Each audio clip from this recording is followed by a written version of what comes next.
L'aube illuminait l'immense étendue blanche ce matin-là.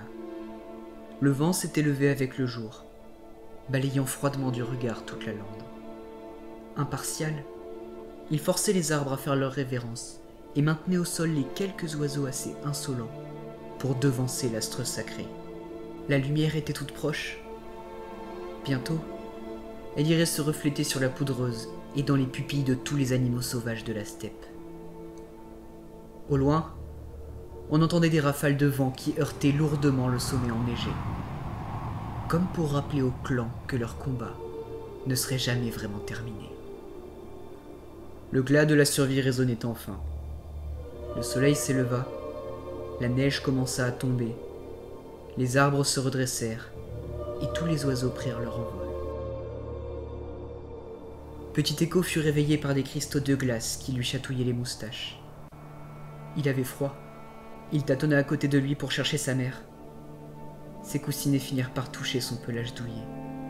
Il se serra contre elle. Il voulait oublier que son cœur bouillonnait alors que dehors, le gel était roi. Petit Écho ? Allez, ouvre les yeux, mon grand. Tu as encore raté l'envol des sternes. Allez, ouvre les yeux, bon sang.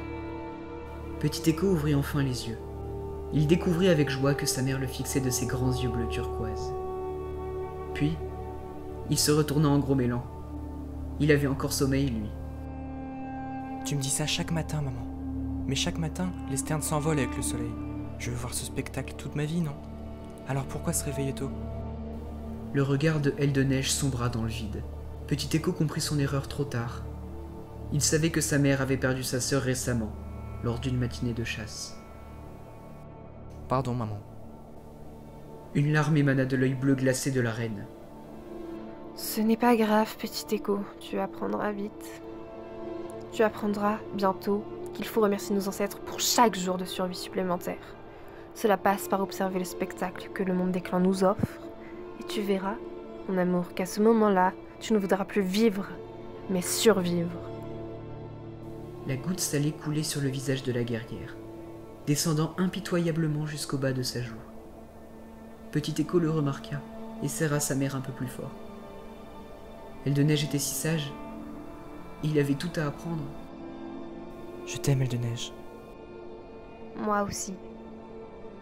Ces paroles réchauffèrent le cœur de Petit Écho. Il regarda sa mère avec un sourire d'espoir. En scrutant son visage, il repéra une tache de glace sur sa joue. La larme avait gelé.